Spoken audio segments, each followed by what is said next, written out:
बिस्मिल्लाहिर्रहमानिर्रहीम। बिल्कुल उमर, मैं अगली क्लास का एजेंडा ना आपको ग्रुप पे बता दिया करूंगा। जैसे आज का भी मैंने बता दिया था कि हम रिपोर्ट के कुछ मजीद सवाल करेंगे और फिर इंटरनल कंट्रोल पे जाएंगे। सही है जी। तो जो जो डिफिकल्ट चीजें हैं उन सबको कवर करना है हमने क्लास में, रिवीजन भी करना है, सवाल भी करना है, ताकि एक अप्रोच बन जाए हमारी। सेट है। चलिए जी। हमने कल कुछ सवाल किए थे, आज कुछ और सवालों पे जाते हैं। आप लिख के बताएंगे मुझे। तो सर पहले वो क्वेश्चन डाउनलोड कर लिए जाए।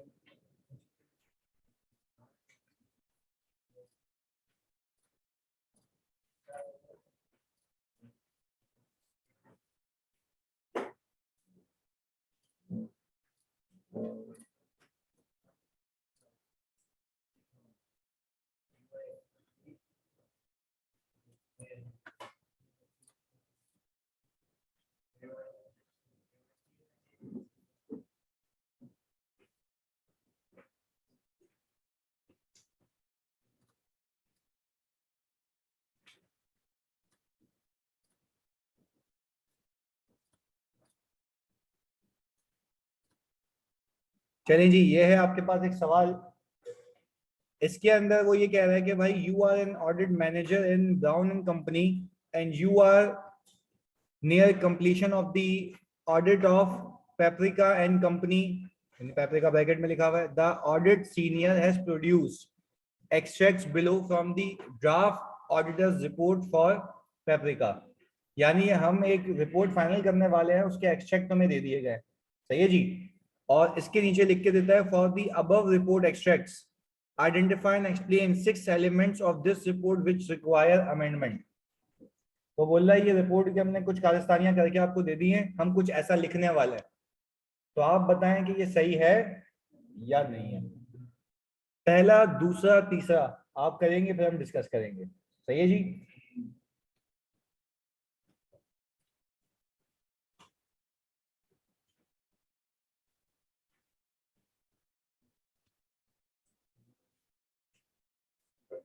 आपको आपने आपने इसको बयान करना है। सही है जी। रिक्वायरमेंट बता देता हूँ। रिक्वायरमेंट कह रहा है for the above report extracts, यानी रिपोर्ट्स में से जो ये मंजन हमने निकाले हैं, आप ये बताएं कि इसमें कहाँ कहाँ अमेंडमेंट दरकार है। यानी आप ये समझें कि आप मैनेजर हैं, कोई टुच्चा ट्रेनिंग आपके पास आया है, तो आपको बोल रहा सर मैंने ये रिपोर्ट बनाई है, तो आप या तो उसको छेदेंगे या बोलेंगे सब सही है। और अगर उसको डांटेंगे तो आप बोलेंगे कि ये गलत है। सही है। सर जिसने इंटरनल कंट्रोल की क्लासेस नहीं ली वो आज का सेशन ले सकता है और वो पूरा इंटरनल कंट्रोल भी सीख सकता है। सही है।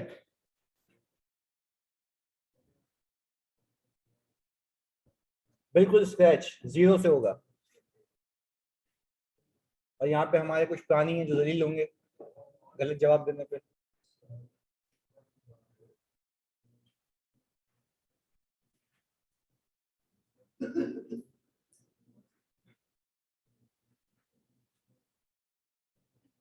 एक्यूरेसी से लिखना है, इसमें कोई ब्लंडर नहीं मारना। हाँ बस लिखें आप।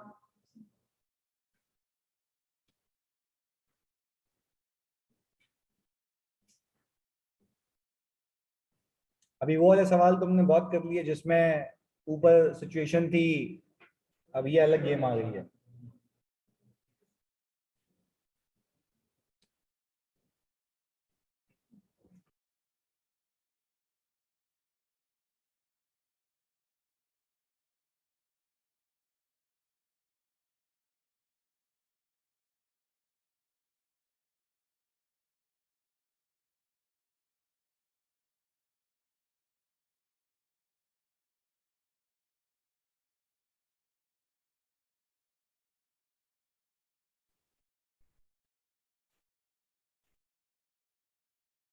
यानी इसमें आपने बताना है कि इसमें कौन कौन सी रिपोर्ट्स के अमेंडमेंट रिक्वायर्ड है। बोल रहा है कि एलिमेंट्स बताएं कि जिसमें अमेंडमेंट चाहिए।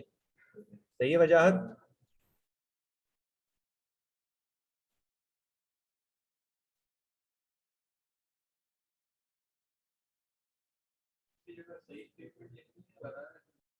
मिस्टेक क्या है,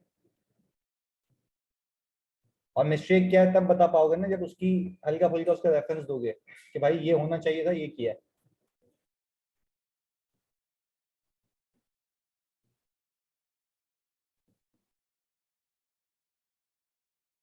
आप पहला लिख लें जो बताइएगा तो पहला डिस्कस करेंगे।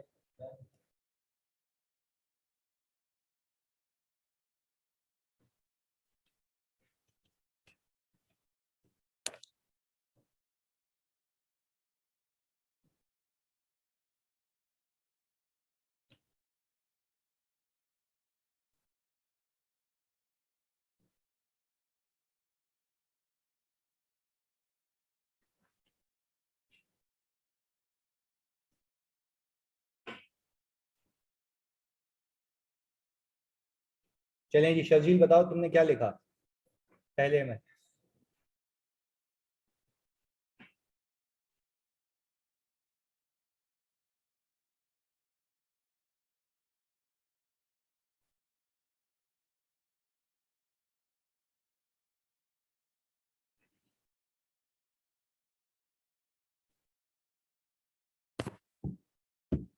हाँ भाई, कोई यहाँ पे जो पहला बता पाए, बता भाई।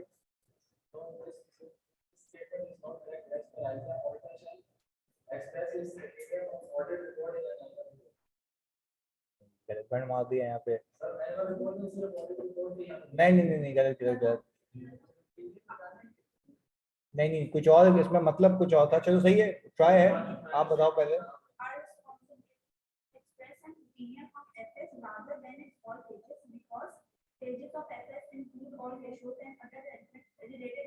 नहीं नहीं नहीं नहीं नहीं नहीं, नहीं। ये थोड़ा सा मसला बाजवा।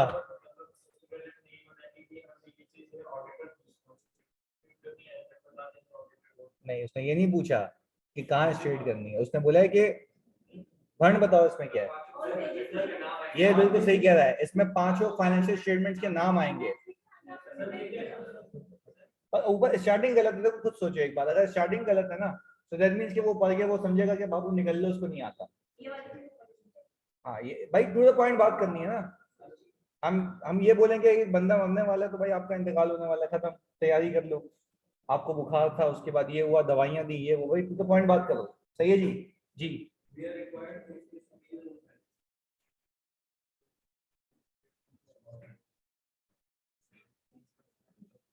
हाँ, ये बिल्कुल सही कह रहे हो कि आपने यहाँ पे बताना है कि हम 5 स्टेटमेंट्स के ऊपर ओपिनियन देते हैं। उसमें लिखा हुआ है, याद करो, we have audited accompanying financial statements of XYZ Limited, which comprises balance sheet, P&L, cash flow, statement of changes in equity, and notes forming part thereof. We cannot write कि on every page we need to give opinion. बात समझ आई? हाँ, अब ये उस बंदे को tension होगी जिसको मैंने बार बार कहा था कि भाई रिपोर्ट याद कर लेना, एक बार देख लेना। बेवकूफ है उस्ताद, कहता है आएगा तो नहीं, आ गया। तो वैसे ही सबके लिए बात कह रहा हूँ। जानी तुमने क्या लिखा था?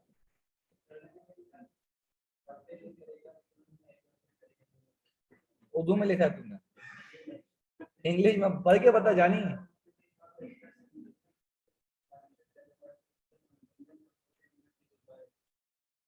बेच चुका है?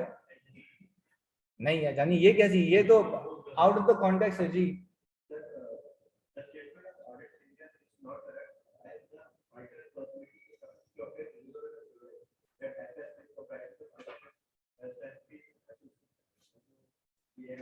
अब देखो यही तो बात है, गेम हमें पता भी होता है तो हमें लिखने की डायरेक्शन गलत होती है। अब उसने बोला क्या है कि बताओ ये सही है या नहीं, इसमें अमेंडमेंट है। आप उसमें अमेंडमेंट क्या बताओगे? बोलोगे उसमें ऑल फाइनेंशियल्स का है, ये गलती है। हम क्या बोलेंगे? एलिमेंट्स ऑफ फाइनेंशियल स्टेटमेंट, जो कि कितने हैं? 4। सिंपल, कोई मसला? 5, सॉरी, नोट भी आता है उसके अंदर। अच्छा भाई, पहला पहला केस मैं कर लेता हूँ डिस्कस तुमसे। वेरी गुड जी, रिदा आपने बिल्कुल सही बताया। रीजनेबल एश्योरेंस गलत, शेख बिल्कुल गलत बोला तुमने। Auditor is responsible to obtain reasonable assurance where the financial statement are free from middleman statement. अब देखो उसमें एक बच्चे ने लिखा है कि टीओडी टीओसी ये वो। हम रिपोर्ट में ये लिखते हैं कि हमने टेस्ट ऑफ डिटेल किए थे, टेस्ट ऑफ कंट्रोल किए थे। यार ये तो वो बातें हैं कि मतलब जो तो बेसिक्स है हमारी। सही है, ये हम तो ओपिनियन दे रहे हैं, अभी तो कहानी आखिर पे आ गई है, तुम उसको बोल रहे हो हम ये कर रहे हैं। सही है जी। इधर चलें जी भाई, अब जरा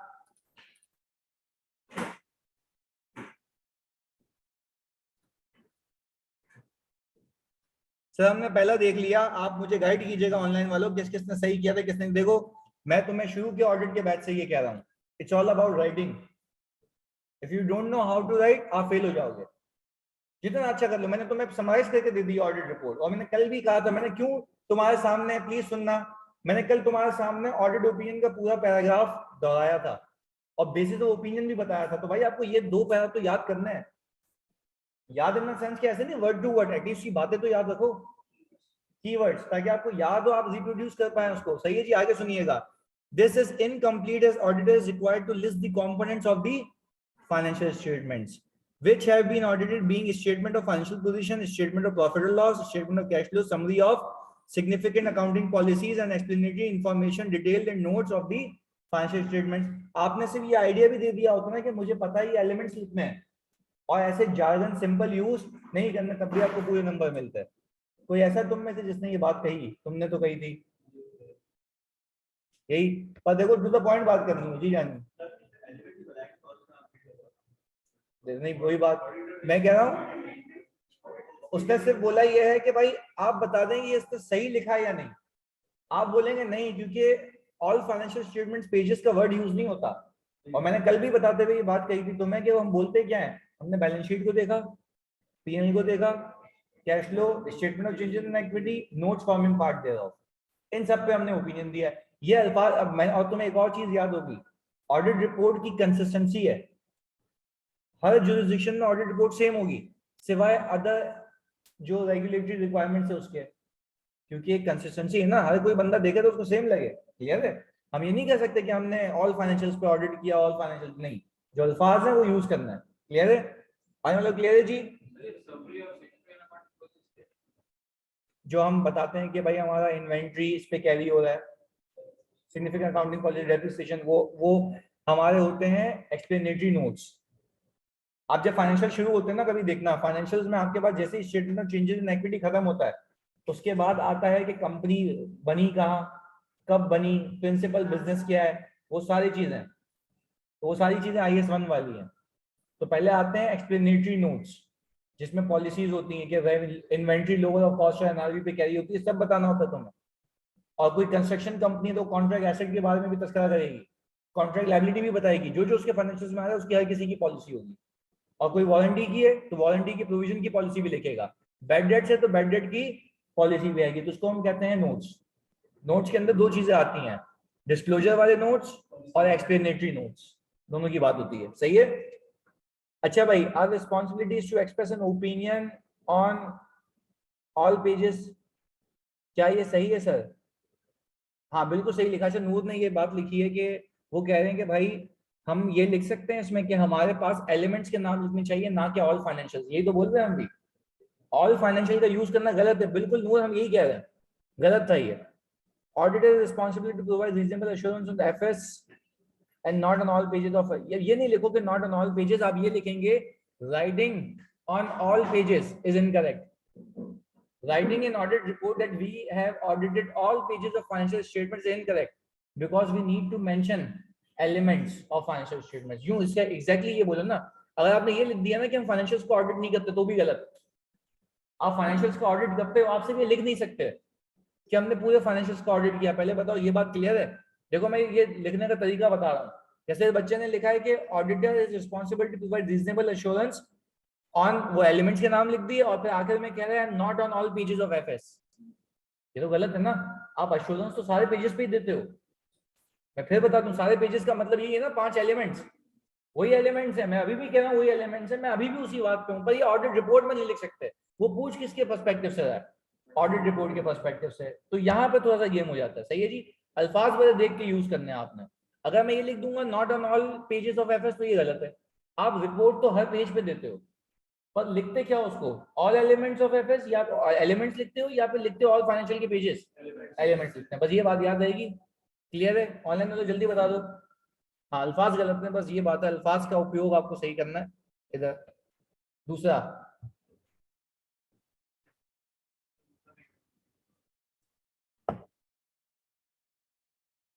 ये लिखना अंग्रेजी गेम, अंग्रेजी का है ये। कल मैंने शायद इस पे कुछ बताया था बस अब देखिए आप।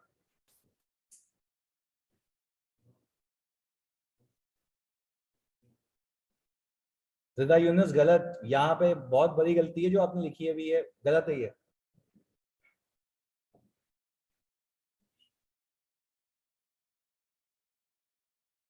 हुजैफा मेमन, अच्छा मेरी बात सुनो, हुजैफा ने लिखा है कि भाई ऑडिटर रिस्पॉन्सिबिलिटी की पैरा में अमेंडमेंट आएगी, वो तुमसे बोल ही नहीं रहा कहाँ अमेंडमेंट आएगी, ये बताओ।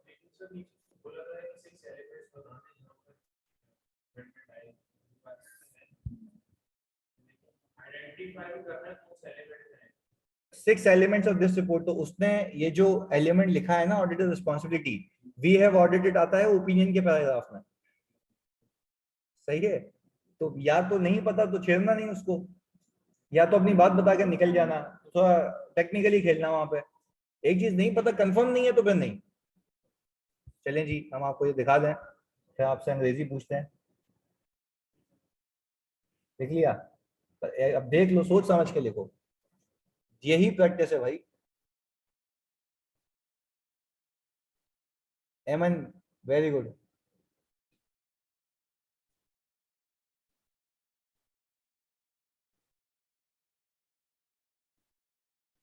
सात बाजुआ गलत जानी, क्या कर रहे हो ये भाई?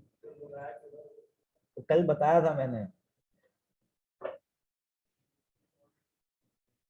कोई ऐसा तो नहीं है, देखो इससे एक बच्चे ने लिखा हमने ऑडिट किया एप्लीकेबल फाइनेंशियल रिपोर्टिंग फ्रेमवर्क के तहत, कम ऑन यार, उसके तहत फाइनेंशियल्स बनते हैं। चलो अच्छी बात है, प्रैक्टिस में सीख रहे हो, बट ये है कि मसला ये है कि भाई खुदा के वास्ते उसके अगेंस्ट उसके तहत फाइनेंशियल्स बनाए जाते हैं, ना कि ऑडिट किया जाता है। ऑडिट किया जाता है आयजा के तहत, international standards on auditing as applicable in Pakistan, issued by ICAP. ऐसा ही है, मतलब मेरे को तो गड्ढा लगा हुआ है इसलिए।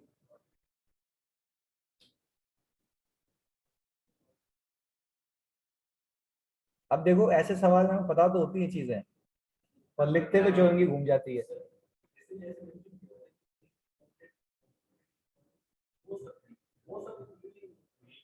तो यही तो गलती है, यही तो लिखना है आपको कि इसमें we can not write that we have audited the company.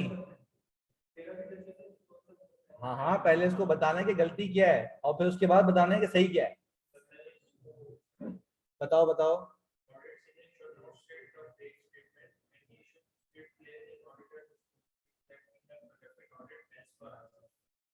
नहीं, तुम यूं लिखोगे इसमें कि we can not write in audit report that we have audited financial statements with most of the, as auditor is required to comply with every ISA। Auditor की requirement क्या है? हर आयजा के कंप्लाई करना है, यानी हर आयजा का मतलब क्या है? International standards on auditing. मैं ये नहीं कहता मैंने कुछ कुछ किया है, हर आयजा को अप्लाई किया है। हाँ, होल आयजा यानी whole international standards on auditing, ये स्पेसिफिक लिखना होता है ना, क्योंकि मोस्ट ऑफ द इंटरनेशनल, देखो इसमें मतलब क्या है, most of the international standards on auditing. बिल्कुल, बस हम सिर्फ ये लिखेंगे कि इंटरनेशनल स्टैंडर्ड्स ऑन ऑडिटिंग के तहत होता है इंटरनेशनल स्टैंडर्ड्स।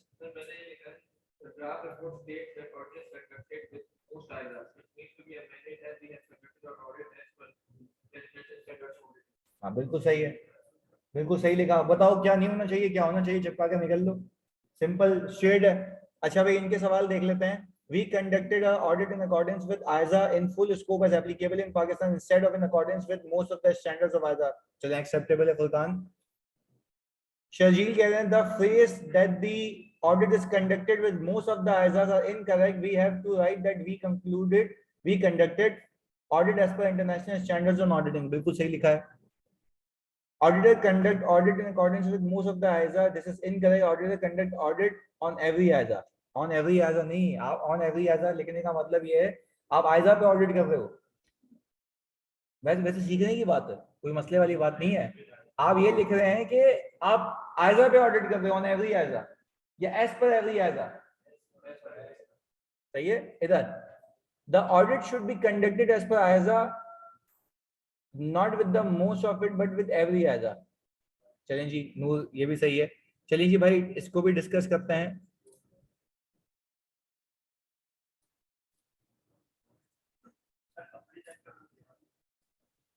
इधर देखते हैं।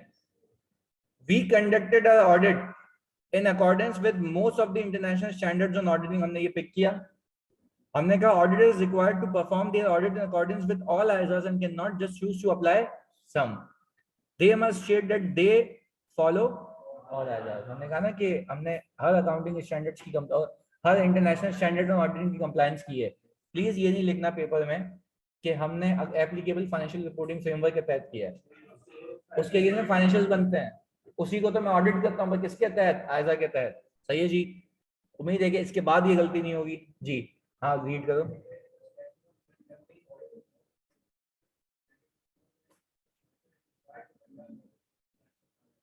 हाँ बिल्कुल सही लिखा है, वेरी गुड यार, बेहतरीन। ये हम चल रहे हैं बेहतरी की तरफ।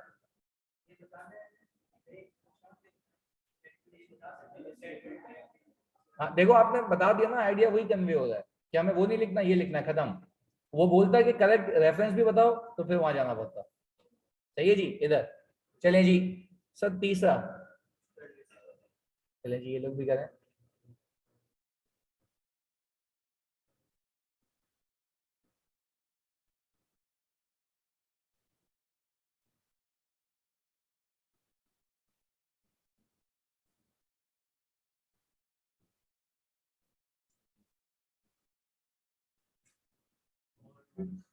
एक गलती तो पकड़ ली है मैंने।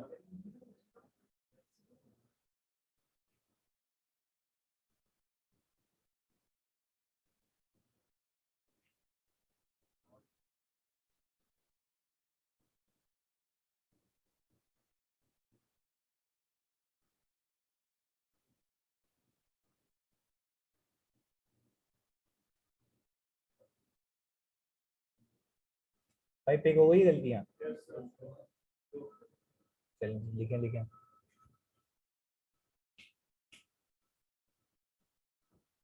ऑडिट में तुमने जितने सवाल प्रैक्टिस कर लिए ना, पास हो जाता है पेपर। सिर्फ प्रैक्टिस बहुत लाजमी है इसमें।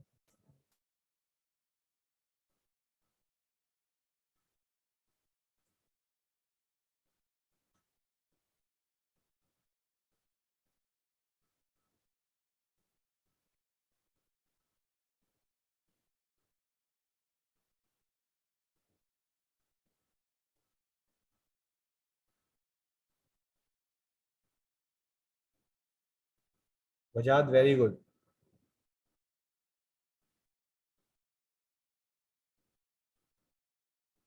बेहतरीन वजाद,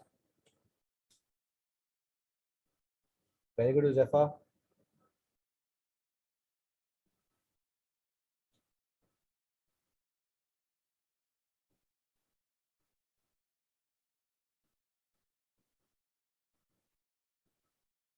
ये ऑल मिस स्टेटमेंट कहना सही है।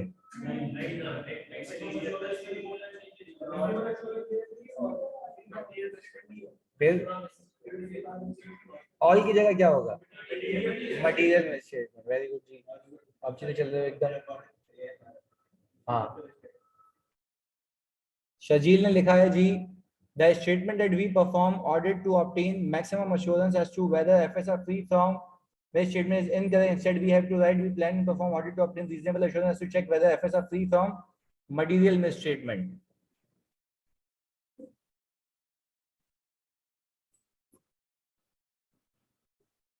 अच्छा पर ये देखो यहाँ पे मेरे ख्याल से एथिकल रिक्वायरमेंट्स में भी कुछ गेम है। क्या गेम है? तो एथिकल रिक्वायरमेंट्स जो है, हम ये भी बताएंगे कि किसकी ethical requirements, code of ethics की। इसमें ये नहीं बताया, जबकि बताते हैं हम। अब ऑडिट रिपोर्ट खोल के देखें, उसमें लिखा हुआ है कि भाई हम एथिकल रिक्वायरमेंट्स को कंप्लाई किया, जो कि बताई गई है कहाँ पे, कोड ऑफ एथिक्स में। तो ये तो बताएंगे ना, वरना तो ऐसे तो कितनी एथिकल रिक्वायरमेंट्स होंगी किस जुरिसडिक्शन की, ये सबको कंप्लाई करेंगे, या जो मुझ पे एप्लीकेबल होती हैं, जो हम पे एप्लीकेबल होती हैं वो कंप्लाई करेंगे। हाँ देखो, एथिकल रिक्वायरमेंट्स की बात कर रहा है ना, एथिकल रिक्वायरमेंट में सब आता है। देखो जानी, एथिकल रिक्वायरमेंट में सब आता है। Ethical requirement is a broader component भाई, उसमें सेल्फ रिव्यू थ्रेड भी आता है, इंडिपेंडेंस के थ्रेड भी आते हैं, सब आता है।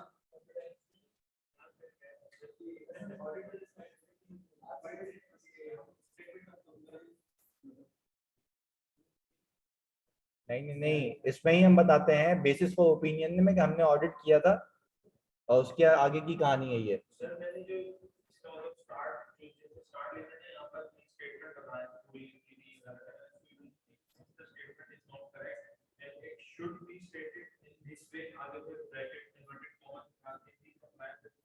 नहीं तो जो तुम्हें गलत लगता है ना, सिर्फ वो पिक करो ना। कि भाई यहाँ पे obtaining maximum assurance is not correct as auditor obtains reasonable assurance. जो गलत है उसको कटाया, सही वाले को चिपका दिया। कह रहे लंबी भी करो कि सही लिखना है बस। हाँ जी रीड करो, सही है ये भी, सही है जी। पूरी स्टेटमेंट सही करके लिखना, हो सकता है उसमें भंड मार दो तुम, तुम्हें जो सही पता है वो लिख के निकल जाओ। सही है, पूरी लिखना पे मतलब उसके लिए फिर एक्यूरेसी से याद होना चाहिए। मैंने लिखा था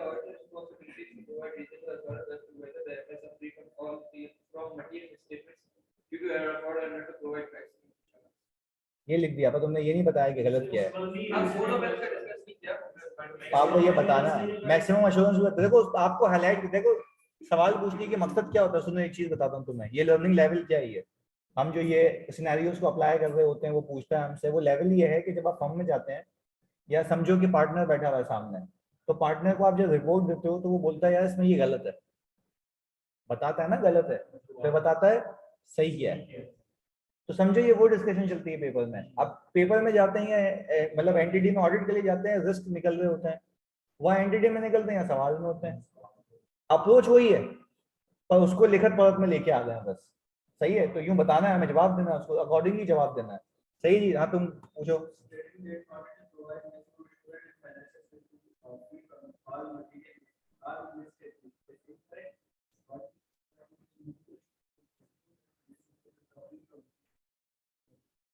सही है जी।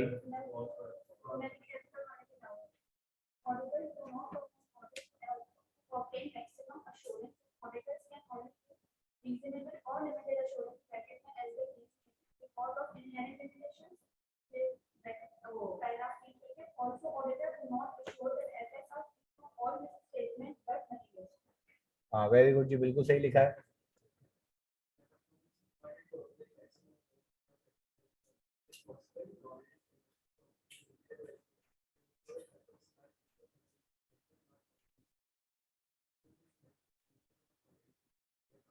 वैसे इन लोगों ने अच्छा लिखा है इनहेरेंट लिमिटेशन वाला, ये मंजन अच्छा है। क्या आपने, हाँ आपने बता दिया कि भाई कि प्रैक्टिकली इनहेरेंट लिमिटेशन होती है, that's why we can not give maximum, only reasonable. चलो खैर प्रैक्टिस करते हैं, वेरी गुड जी। आगे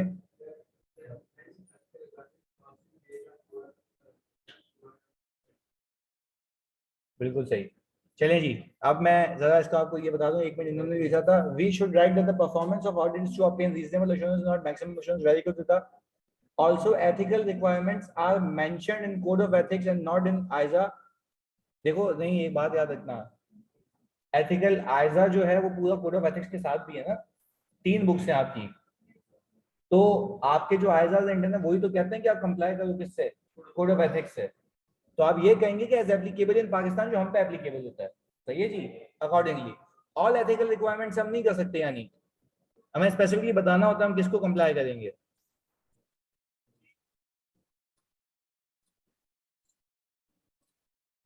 चलिए जी सर, इसको देखते हैं। Obtaining maximum assurance as to whether the FS are free from material misstatement, the auditor is not able to obtain maximum assurance. They cannot confirm that the financial statements contain no error. This is because they do not test every transaction or balance. जिसने अगर वो inherent limitation वाली बात लिखी है वो सब cover कर देती है। सही है इधर। The only test a sample of transaction may not consider material balances. Hence, the auditor gives reasonable assurance that the financial statements are free from material misstatements.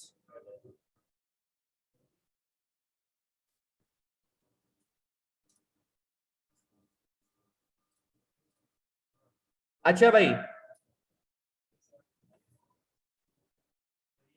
बल्कि नहीं ये तो मंजन अलग है। अच्छा इसमें इसमें अगर तुम देखो, इसमें 2 चीजें आई थिंक मिसिंग है, एक एथिकल रिक्वायरमेंट्स वाली और नहीं नहीं, एक एथिकल रिक्वायरमेंट्स वाली और दूसरा मटेरियल मिसस्टेटमेंट्स वाली। क्या ऑल मिसस्टेटमेंट्स, कौन सा ये वाला? हाँ नहीं, पर इसमें मैंने वो नहीं बताया हुआ जो बात है कि ऑल के अलावा ये होना चाहिए। सही है जी, इसमें specifically we have to mention, जैसे इन बच्चों ने लिखा और तुमने लिखा है कि ऑल मिसस्टेटमेंट्स की कहानी नहीं है, मटेरियल मिसस्टेटमेंट्स की कहानी है। तो मैंने यहाँ पे से ये फ्रेज लिखा हुआ है, यहाँ पे आप ऑल की भी बात करेंगे कि ऑल नहीं होना चाहिए। अच्छा चलो फिर सही है, फिर सही है जी, ओके फिर सही है। हमने वो एक्सेप्ट पिक किया, हमने नीचे करेक्ट बता दिया। सही है, सही है, ओके जी। अब सर इसके बाद वाला मंजन, चौथा, बिल्कुल सही कह रहे हो भाई, सही है, ऊपर मेंशन था।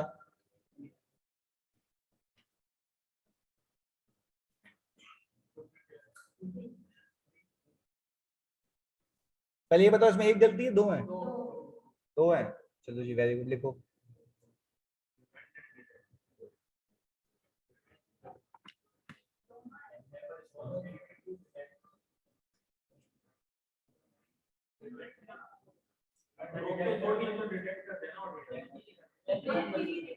हमारी कोई जिम्मेदारी नहीं होती।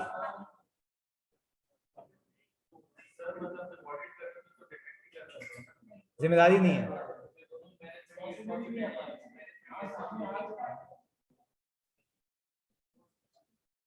बिल्कुल सही है दादा।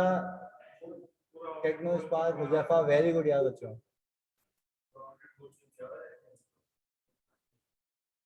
ऐसे सवाल मजे के होते हैं ना, जिसमें क्रिटिकल एनालिसिस होते हैं।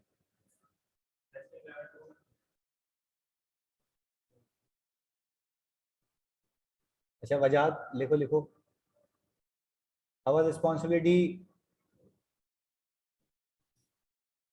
हाँ बिल्कुल एप्लीकेबल फाइनेंशियल रिपोर्टिंग फ्रेमवर्क, बिल्कुल ऐसा ही है। According to as auditor is not primarily responsible for the prevention and detection of fraud because it involves sophisticated techniques and collusion. नहीं नहीं यार जानी, इतना नहीं लिख। सिंपल लिखते हैं कि ऑडिटर की जिम्मेदारी की जिम्मेदारी किसकी है, और मैनेजमेंट लगाती है इंटरनल कंट्रोल्स इवेंट जो कि प्रिवेंट करेंगे फ्रॉड और एरर, और हेल्प करेंगे फाइनेंशियल्स बनाने के लिए that are free from material misstatement. Very good यार बच्चों, बेहतरीन यार, आज तो फुल चीते हुए हैं ये लोग। सलन सलन सोल्यूशन है माशाल्लाह। Our responsibility does not include to prevent or detect fraud, nor we are responsible to prepare financial statements. Rather, management is responsible. अब तुम लोग लिख रहे हो एक्यूरेट बात कि भाई यहाँ टू द पॉइंट ये है आंसर, हमें पता है, और बिल्कुल सही। कौन सा वाला? ऊपर वाले में तो फंसे ना, पर देखो एक होता है ना कि अभी ट्यूनिंग हुई है, अभी सीख रहे हैं। अभी इनसे पहले जब मैंने इनके रिस्क के सवाल करवाए थे, शक्ल देखते थे, फिर अब रिस्क का सवाल दे दो इनको, खा भी जाएंगे उसको। तो नया सिनेरियो ये बोलते हैं, पहले एक उससे उस जैसा सवाल करा दो, फिर देखो हम क्या करते हैं। उसके बाद नहीं करना है ना, उससे पहले कुछ नहीं करना।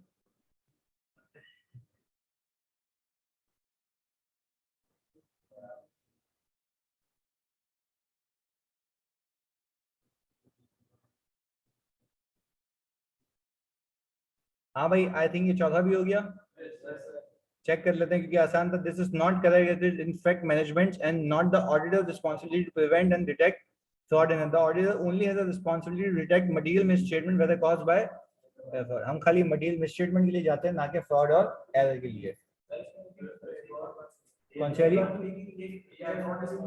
हाँ वो दूसरी वाली भी है कि भाई हमारी जिम्मेदारी नहीं है फाइनेंशियल बनाने की, वो किसकी है? मैनेजमेंट की है, बिल्कुल सही बाबू। अच्छा भाई, इसके बाद जानी पांचवा।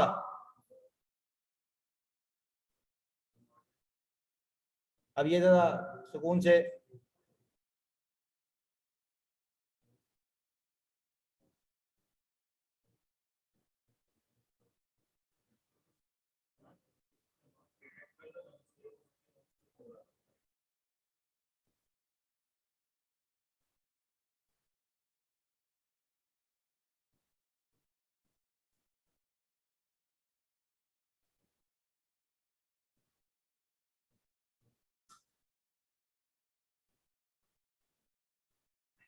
भाई बोल रहा है ये जो प्रोसीजर हम करते हैं ऑडिट में, वो डिपेंड करता है कि कितना एक्सपीरियंस स्टाफ है। ज्यादा अच्छा स्टाफ होगा ज्यादा काम करेंगे, तो फिर आप लिखें अकॉर्डिंगली, आप फिर लिखें अकॉर्डिंगली कि क्या लिखना चाहिए।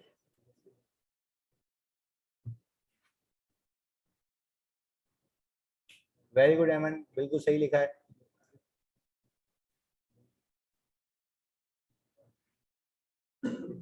Very good Huzaifa.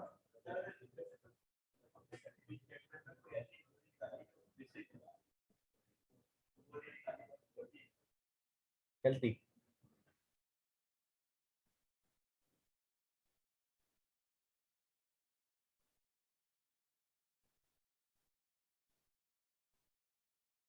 बिल्कुल सही लिखा है वजाहत, वेरी गुड।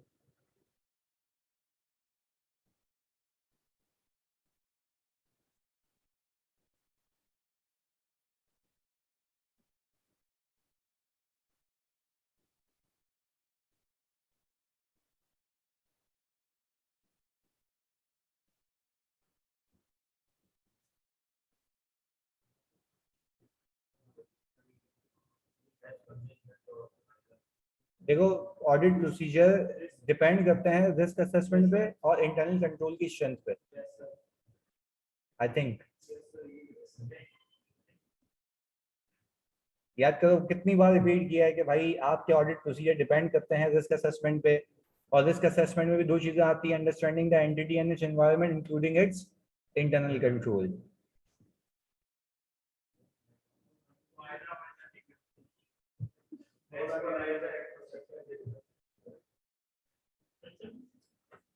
अच्छा आप देखो हसान अली कह रहे हैं मटेरियलिटी नहीं आएगा, मुझे बात मटेरियलिटी किस बेसिस पर निकलती है, रिस्क पे। Higher the risk lower the materiality, ऐसा ही है ना?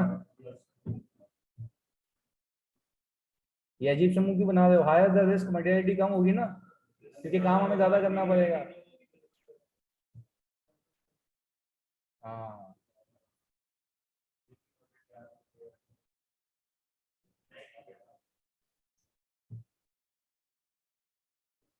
लिखा है इसका कुछ, सुनाओ।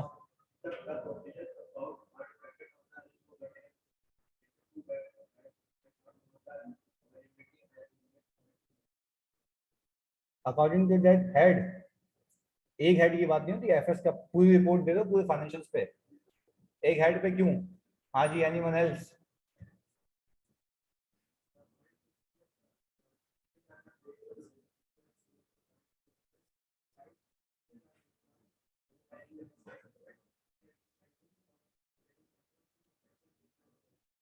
चलें जी, आपने क्या लिखा?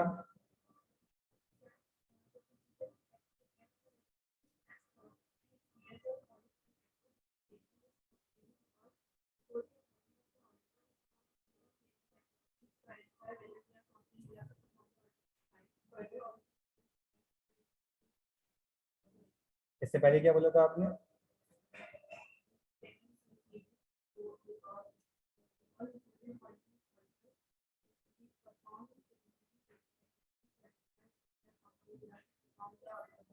नहीं नहीं, हम ऑडिट रिपोर्ट में ये नहीं लिखते कि हम प्रीलिमिनरी,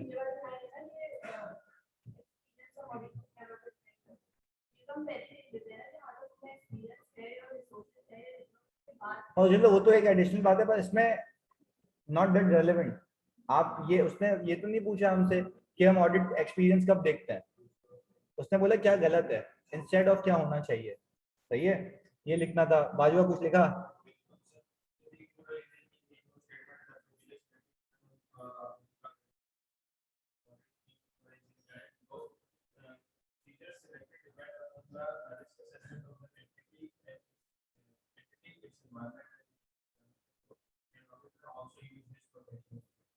चलें जी।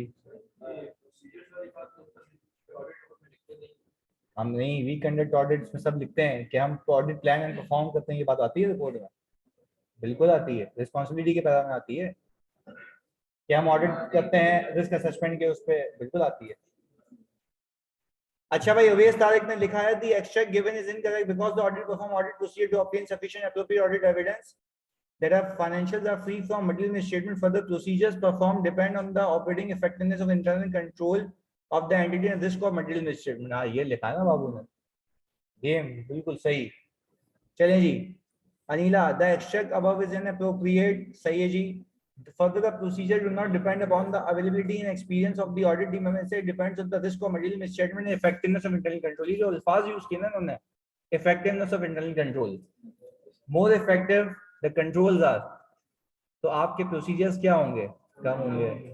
सही है जी। और प्रोसीजर कम होने का मैंने सिखाया है रिस्पॉन्सेज में, हरगिज मतलब ये नहीं कि कुछ प्रोसीजर्स को खा जाओगे, सैंपल साइज क्या हो जाएगा? कम हो जाएगा, ये बात याद रखना। सही है, क्योंकि अब जब मैं रिस्पॉन्सेज के सवाल कराऊंगा तो वहां पे जलालत नहीं आनी चाहिए।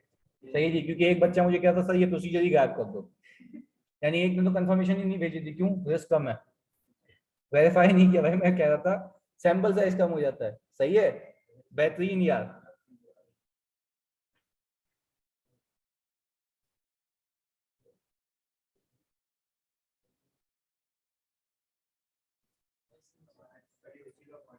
ओके ओके, बस को साथ ही ले जाते हैं।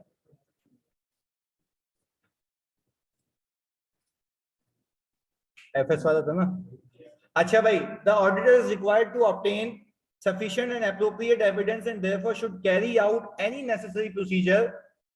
Availability and experience of the team should not dictate the level of testing performs. अच्छा जी, यानी कहने का मतलब यह है कि भाई ऑडिटर है वो रिक्वायर करता है कि भाई क्या sufficient appropriate auditor therefore should carry out necessary procedure, पर इसमें एक चीज वाज़ेह तौर पे लिखनी है कि वो नेसेसरी प्रोसीजर किस बेसिस पे होंगे, रिस्क असेसमेंट और वेरी गुड जी। तो भाई यहाँ पे वो आ जाएगी, उसके बाद availability and experience of team member should not dictate the level of testing perform, यानी आप जो काम करेंगे वो इस बेसिस पे नहीं करेंगे आपके पास स्टाफ कैसा है, एक्सपीरियंस कैसा है। क्लियर जी, कॉम्पिटेंस की बात नहीं होगी, वो रिस्क असेसमेंट और मटेरियल मिसस्टेटमेंट की बात होगी।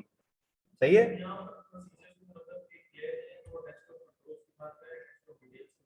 तो ये तो बोलता है रिपोर्ट में तो बताता ही नहीं है ना, प्रोसीजर सिर्फ एक ही जगह बताते हैं कैम में कि उसके अगेंस्ट में क्या काम किया, दैट्स इट।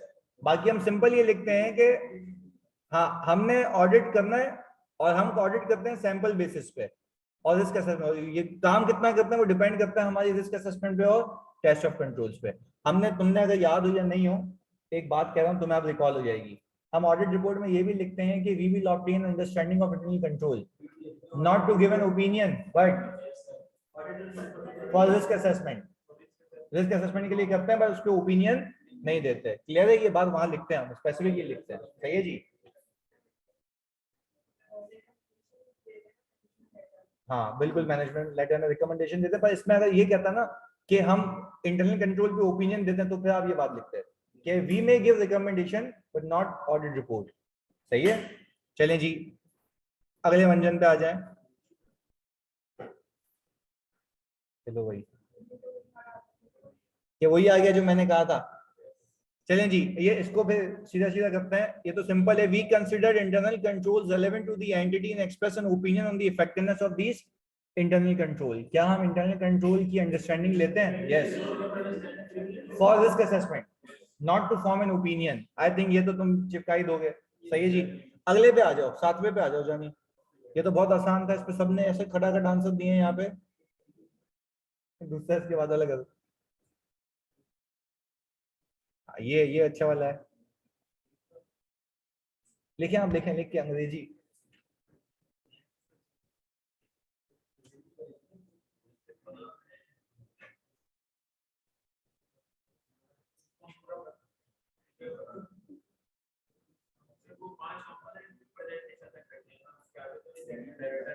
आप सोचें, आप लिखें लिखें लिखें जल्दी से।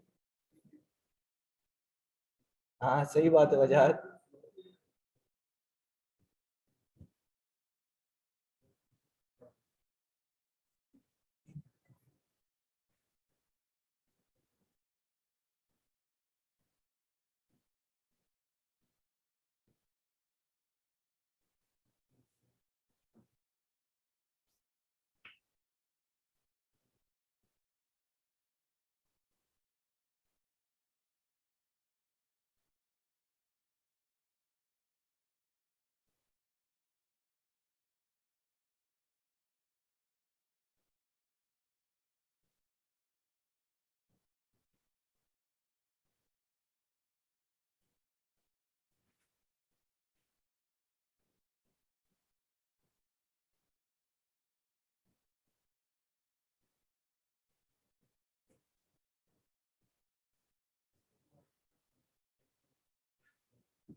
हाँ भाई लिख लिया तो बता दो। शर्जील कह रहे हैं we did evaluate completely the overall presentation of financial statements falls within the scope of audit, that the financial statements are accurately presented as requirement of the applicable financial reporting framework and Companies Act। हाँ भाई,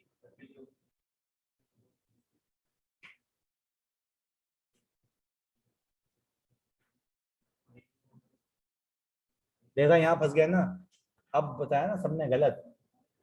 जी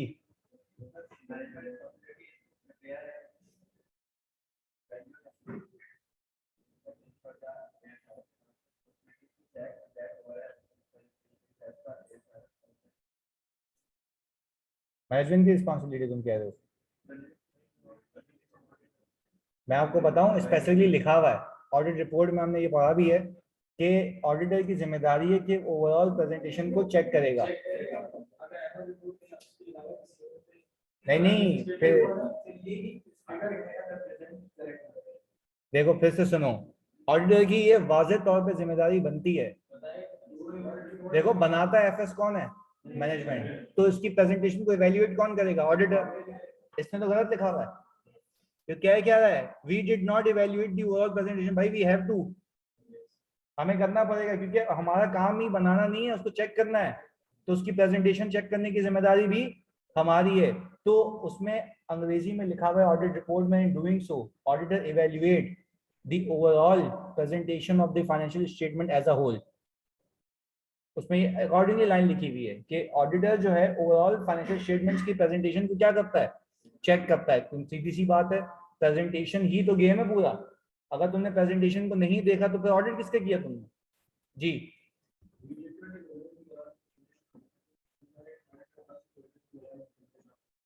हाँ बिल्कुल सही। हाँ जी। अब देखो यहाँ पे बहुत सारे बच्चों ने ये लिखा था ऑनलाइन में कि सर ये बनाने की जिम्मेदारी भी उसकी, प्रेजेंट करने की जिम्मेदारी, इवैल्यूएशन की भी जिम्मेदारी। भाई बनाने की, प्रेजेंट करने की जिम्मेदारी उसकी है, इवैल्यूएट तो मैं करूंगा ना। बात समझ आई है वाली? यही लिखा है। हाँ देखो अहमद ने लिखा ही है। देखो सुनो ये लाइन सुनो, we should evaluate whether FS are prepared fairly in all material respects in accordance with ISA applicable financial reporting framework. अच्छा पहले जब तुम्हें आइजा लिखना होता तो तुम एप्लीकेबल फाइनेंशियल रिपोर्टिंग फ्रेमवर्क चिपका देते हो, सही है। और जब तुम एप्लीकेबल फाइनेंशियल रिपोर्टिंग फ्रेमवर्क तो आइजा चिपका देते हो। एमन खाली इसको सही कर लेना। हाँ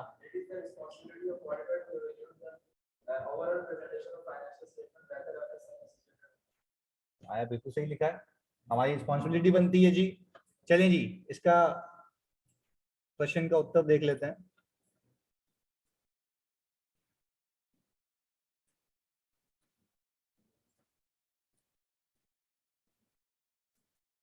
अच्छा भाई, management responsible for producing the financial statement, so we will consider the overall presentation as part of this. However, the auditor have also a responsibility to review the overall presentation to ensure that it is in accordance with the relevant accounting standards in line with the auditor findings। यानी हम ये देखते हैं ना कि भाई हमने ये फाइनेंशियल जो बनाए गए हैं, क्या वो IFRS के तहत बनाए गए हैं या नहीं गए हैं। और आखिर में हम ये कह रहे हैं कि भाई अगर हमारी कोई ऑडिट फाइंडिंग है तो क्या उसके अंदर कुछ चेंजेस पार हुई या नहीं हुई। जी जानिए।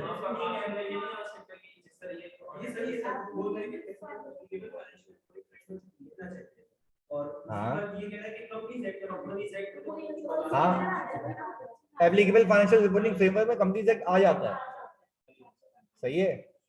एप्लीकेबल फाइनेंशियल रिपोर्टिंग फ्रेमवर्क में फुरकान जी पर responsible to ensure the financial evaluate, बिल्कुल सही लिखा है फुरकान।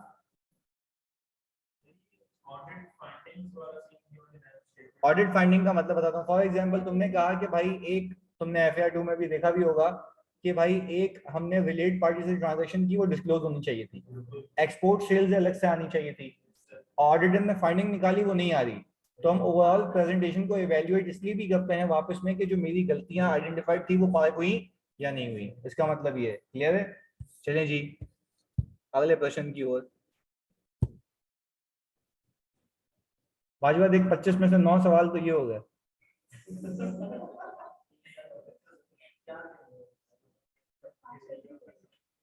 तो भाई ये है ही तो है। हाँ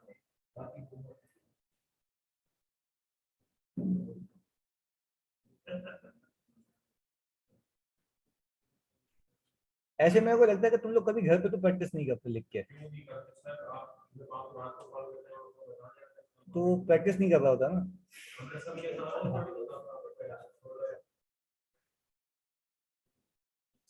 तुम लोग मैक्सिमम वही सवाल करते हो जो क्लास में किए हैं। देखो कभी कर रहे हो ना नए सिनेरियोस। क्लास में आई थिंक तुमने इसके कितने 20 किए थे ऑडिट रिपोर्ट के? 20 तो हुए थे। नहीं नहीं, वो 20 सी थे, अलग अलग थे वो तो। हाँ, अभी पता लग जाएगा ना, बुक के तो सारे किए थे, तो चेक कर सकते हो तुम लोग। पर खैर मैं फिर कह रहा हूँ ना, वो सफिशिएंट नहीं है, आप जितने सॉल्व करोगे उतनी परफेक्शन आएगी। We considered the reasonableness of any new accounting estimates made by the management. We did not review the appropriate accounting policies as these are same as last year.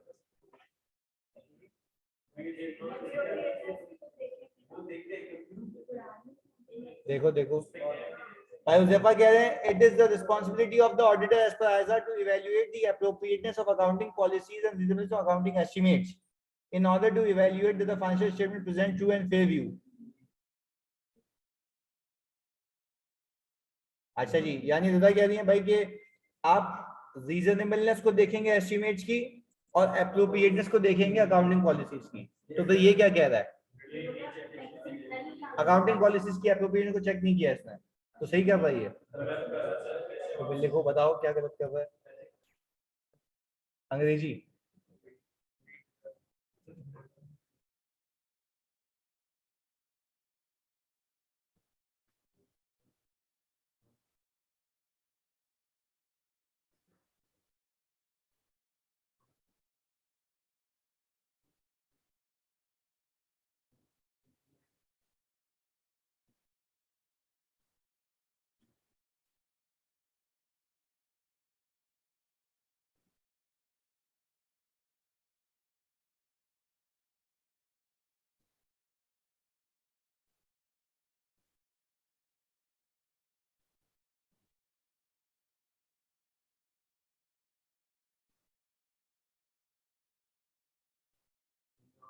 Very good एमन।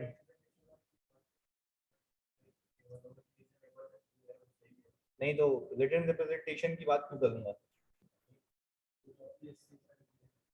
तो अपनी बल्कि बजाने के लिए होती है।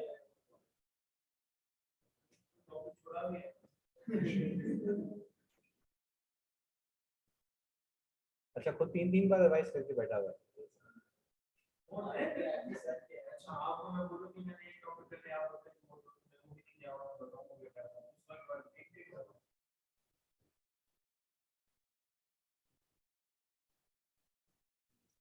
हाँ भाई, लिख लिया।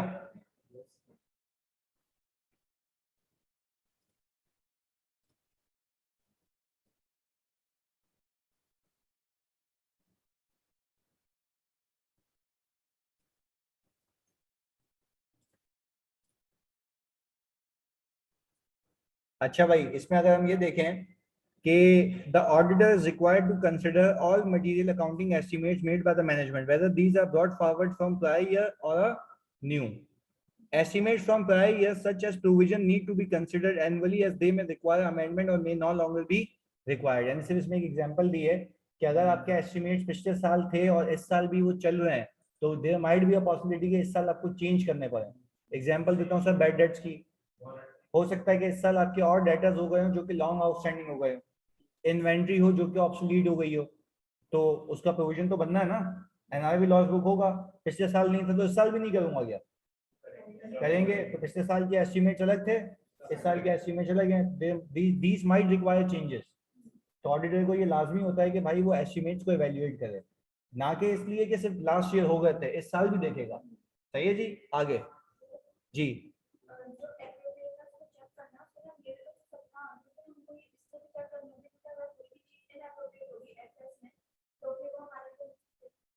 तो करते ही इसलिए तो बाय डिफॉल्ट है। सही है, हाँ, लिख दें तो मसला नहीं है इधर। अच्छा जी, इधर क्योंकि अकाउंटिंग पॉलिसी का गलत होना ही सेल्फ मिसस्टेटमेंट हमने सीखा हुआ है। डिस्क्लोजर का ना देना भी मिसस्टेटमेंट, क्लासिफिकेशन का मसला भी मिसस्टेटमेंट। इधर accounting policies must be reviewed annually as there could be a change in practical circumstances, which means a change in accounting policy may be required. In addition, new accounting standards may have been issued which require accounting policies to change. देखो वो ये कह रहा है कि ऐसा नहीं है कि आपने लास्ट ईयर अकाउंटिंग पॉलिसीज की जो को चेक किया तो इस बार चेक नहीं करोगे। रीजन बीइंग कि हो सकता है कि आपके पास कोई नया IFRS साल आया हो, लेट्स से कि पहले जो हमारा IAS 18 था अब वो IFRS 15 है, तो इस साल का एप्लीकेबल क्या हो जाएगा IFRS 15, तो IAS 18 तो रिडंडेंट हो गया। तो अगर आप अकाउंटिंग पॉलिसीज को चेक नहीं करेंगे, जैसे हम कह रहे हैं कि भाई अप्रोप्रिएट्स को नहीं देखेंगे, तो दैट मींस कि मेरी जो मैं ये लिखता हूँ अपने फाइनेंशियल्स में कि these financial statements have been prepared as per IFRS, तो ये तो नहीं लिख सकता। क्यों नहीं लिख सकता? क्योंकि वो चेंज हो गया है और आपने पुराने IFRS को कंप्लाई किया है, जो कि होना नहीं चाहिए। इसलिए दोनों में सिचुएशन बता दी, एस्टिमेट्स को भी देखेंगे, अकाउंटिंग पॉलिसीज को भी देखेंगे। ऐसा ही है जी। अच्छा, अब ये कह रहे हैं कि भाई सर रिटन रिप्रेजेंटेशन नहीं लेंगे, देखो वो तो चैप्टर वो है, रिपोर्ट पे इसके क्या ताल्लुक है? सही है जी।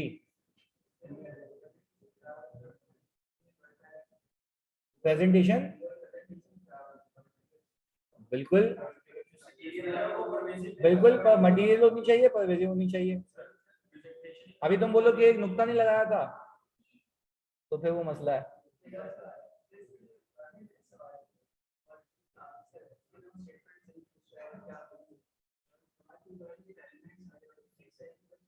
एलिमेंट्स का मतलब ये है कि आपको जहां जहां पे ये बताई गई हैं चीजें, उन एलिमेंट्स को पिक करो और उसको करेक्ट ट्रीटमेंट बता दो, ये गेम है इसका।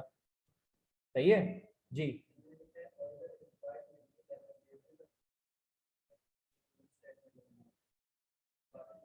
अकाउंटिंग पॉलिसीज का तुमने ये लिखा है कि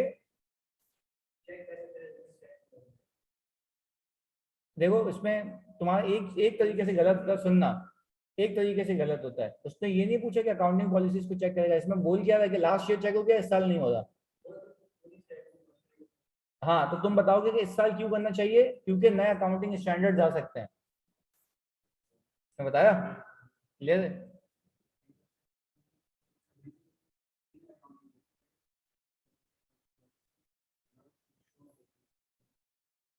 हाँ, ये भी सही है कि भाई कंसिस्टेंसी को चेक करने के लिए, पर नॉट ओनली कंसिस्टेंसी, एस्टिमेट्स इस साल चेंज भी हो सकते हैं ना, तो वो कंसिस्टेंट कैसे हुआ है?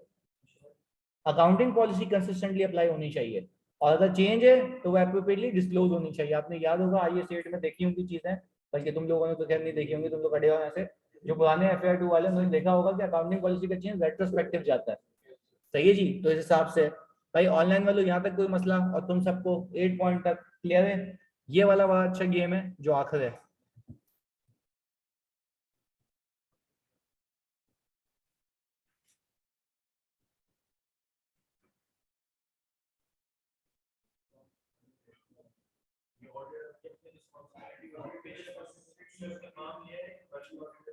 तो ये तुमने कहाँ पढ़ा, एक्सपर्ट में पढ़ा ना? तो एक्सपर्ट हम यूज करते हैं, तो उस पर बल्ली नहीं डाल सकते।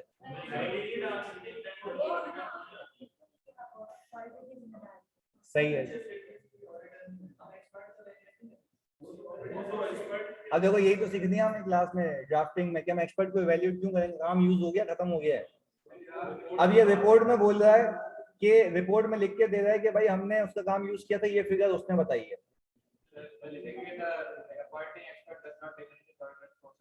एग्जैक्टली exactly, लिखो ये जल्दी। जो आपका इसका आंसर बताइए इसको, ये इंग्लिश खुद लिखेगा ये। जल्दी बोला, अच्छा था इसने। जल्दी। यार मौज नहीं हुई, टाइट इंग्लिश लिखी है।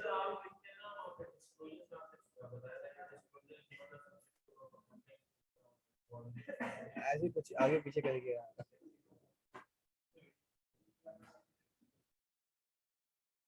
हम गरीब आदमी यार, हमें कहाँ आती English.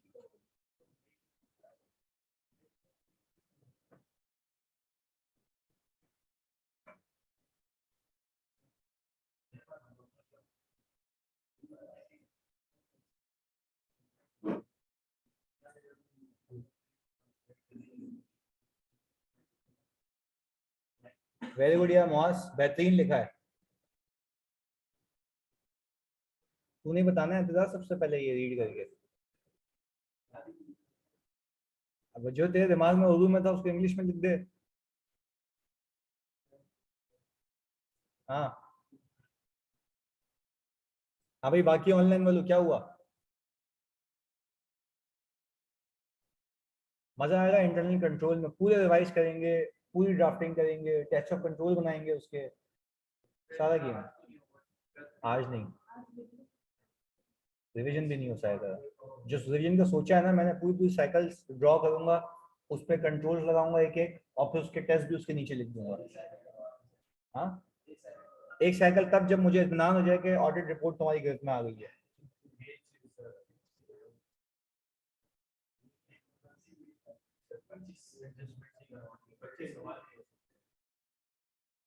Auditor can only mention the use of an expert after his approval. Even the responsibilities of the auditor expression of opinion. आपने क्या लिखा? ये आपने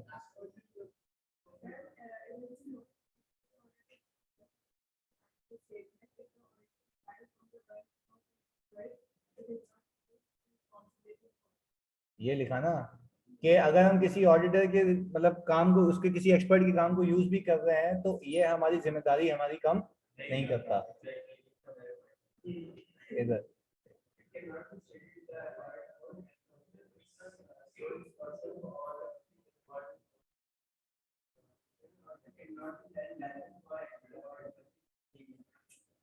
सही है जी, बिल्कुल।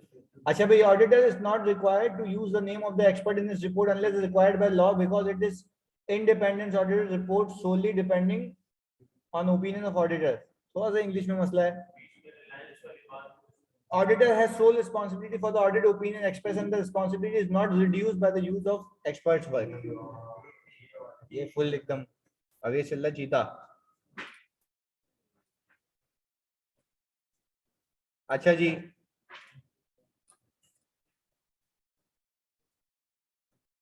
sir, auditors are not expected to have knowledge of all elements of a company and hence it is acceptable to rely on the work of an independent expert. ये नहीं भी लिखते तो कोई मसले वाली बात नहीं है। However, it is not acceptable for Brown and Company to refer to this in their auditor's report, that this implies that they are passing responsibility for this account balance to a third party. यानी वो इसमें ऐसा लगेगा उन्होंने अपनी बल्ली उसको transfer कर रहा है। The auditor is ultimately responsible for the true and fair opinion and so cannot refer in their report to reliance on any third party. और इसको यूं भी लिखते हैं कि भाई हमारी इससे जिम्मेदारी कम नहीं हो जाती, तो वो भी बात इक्वल है। क्लियर है जी? ये सवाल था कोई 15 नंबर का, ये जितने मंजन थे, तो आप अपने आप को कितनी रेटिंग दे सकते हैं? 12 या 10? ऑनेस्टली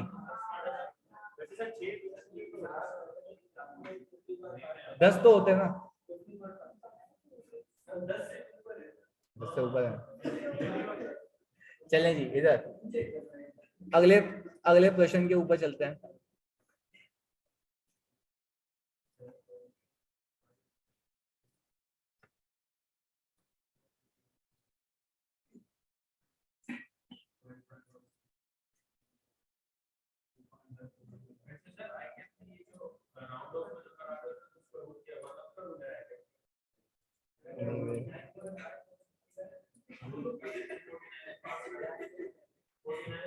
ACCA का, हाँ जी। अभी फंस गया तुम इधर, देखो सवाल।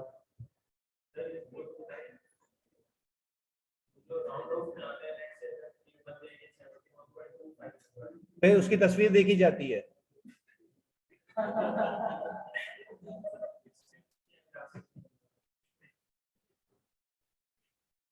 सही है, ये करो भाई जल्दी।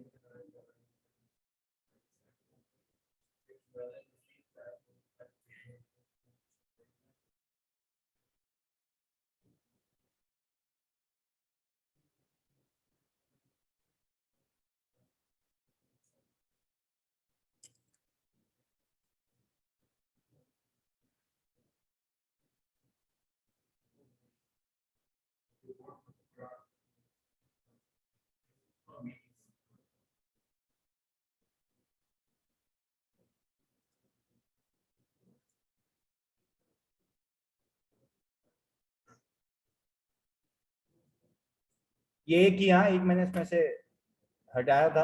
एक ही सिचुएशन है ये आपकी, क्योंकि नीचे या तो मतलब नीचे वाला तो इंफॉर्मेशन यूज करनी है ना ओपिनियन के लिए। मतलब टू सर्कमस्टेंसेस जो इसमें लिखा हुआ है इसको मैं कटा रहा हूँ, क्योंकि सीए फाइनल की चीज थी जो कि मैंने यहाँ से हटा दी थी।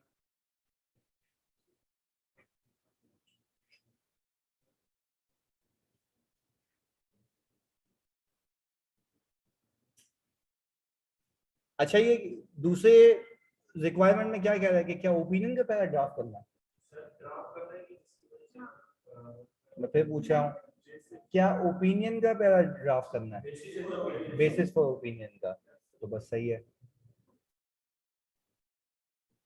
इसके लिए आपको एक ऑप्शन दिया था, बुक खोलेंगे और अकॉर्डिंगली आप उसको रख के और कुछ आगे पीछे अल्फाज जोड़ तोड़ के वो बना के देंगे अभी के अभी।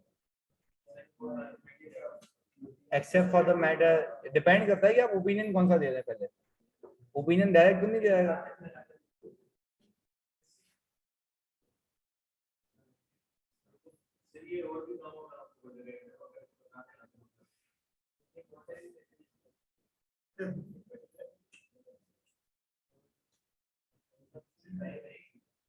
अच्छा, जल्दी जल्दी यानी।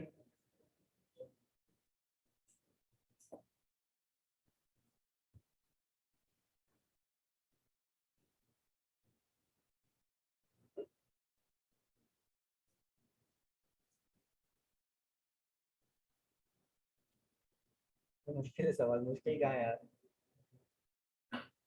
ऐसे तो नॉर्मल भी पूछ सकता है कि आप ड्राफ्ट करके दे दें। हमने ये पूछ लिया।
हारिस, तुमने इनकम्प्लीट लिखा है। कल वाली स्ट्रेटजी तुमने सिचुएशन पिक करनी है, बताना है मिस स्टेटमेंट है, स्कोप लिमिटेशन है, मटेरियल है, परवेसिव है और फिर ओपिनियन।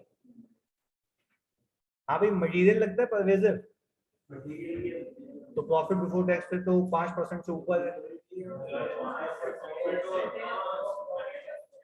अच्छा, टोटल एसेट्स का कितना परसेंटेज है? ये दिए हुए टोटल नॉन करंट एसेट्स।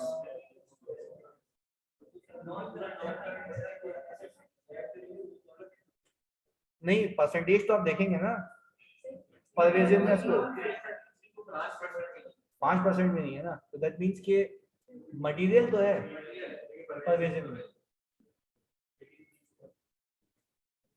ये कल हमने डिस्कस भी की थी बात। ये कल हमने डिस्कशन भी की थी कि भाई परवेजिवनेस को कैसे देखना है with respect to FS as a whole. तो फिर तो आई थिंक कि परवेजिव तो नहीं है मटेरियल, क्योंकि पीपीटी के 5% से ज्यादा है।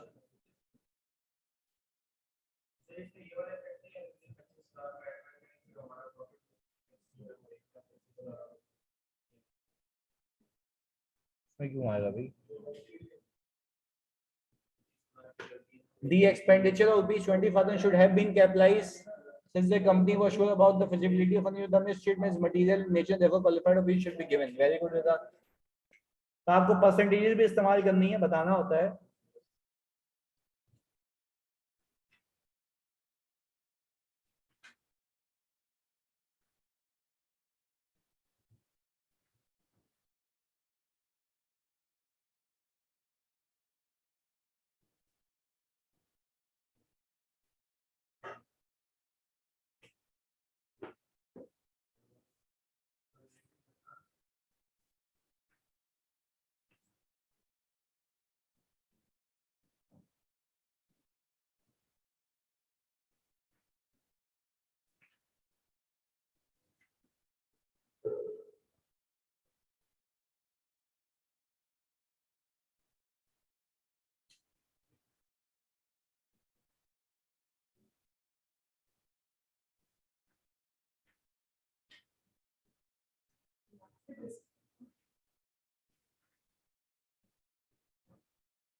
Very good यूसुफा।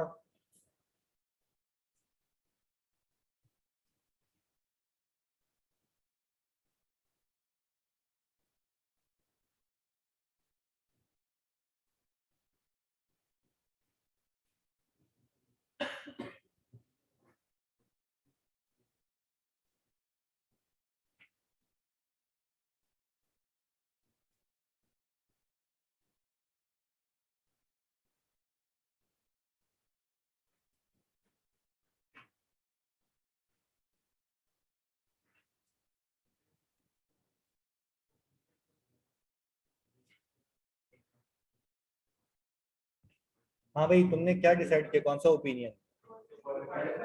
Qualified opinion. अच्छा, वैसे ही अगर डिस्कस करें कि बेसिस फॉर क्वालिफाइड ओपिनियन में आप जो वाक्य है वही बता दोगे, हम उसमें बता देना कि बेसिस क्या बेसिस थी, तो हम उसमें सिंपल ये बताएंगे कि भाई IS 38 रिक्वायर कि इसको अप्लाई होना चाहिए, जबकि उसने क्या कर दिया है, एक्सपेंस आउट कर दिया है, on the basis of which हमारा ओपिनियन क्वालिफाइड है।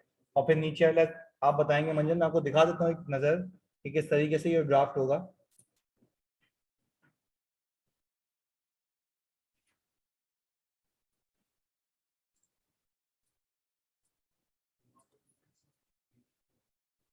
Acha, by the situation here is one of the misstatement. The financial statements is IS 38 require the development cost should be taken to the statement of profit or loss over the useful life of the product to which they relate. This departure from IS 38 does not seem to be justifiable and would be material to the reported pre-tax profit for the year, representing 25% of that figure. Generally, 5% of profit before tax considered to be material. Therefore, the auditor may express qualified extract for opinion and describe the nature of misstatement in the basis for qualified opinion paragraph. अच्छा जी, आगे सुनिएगा। We have audited the accompanying financial statements of Eastern Engineering Incorporation, which comprises the statement of financial position. Qualified opinion आ गया, सही है जी। और फिर कह रहे हैं ना, opinion except for the effects of the matter described in basis for qualified opinion. उसने पूरा ओपिनियन का पैराग्राफ किया हुआ है यहाँ पे। अब सर दूसरा मंजन दिखा देते हैं आपको।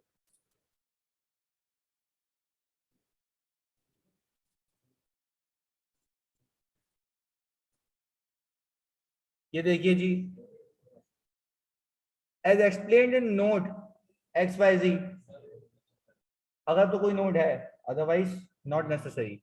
Development costs with respect of the potential new product have been deducted in full against profit instead of being spread over the life of the relevant product as required by IS 38. The effect of doing so decrease. अच्छा, एक चीज याद रखिएगा, आपको बता दूं, जब भी आप अपने ओपिनियन को क्वालिफाई करते हैं तो बेसिस फॉर ओपिनियन के अंदर, यानी बेसिस फॉर क्वालिफाइड ओपिनियन के अंदर उसका इम्पैक्ट भी बताते हैं कि कहाँ कहाँ आएगा।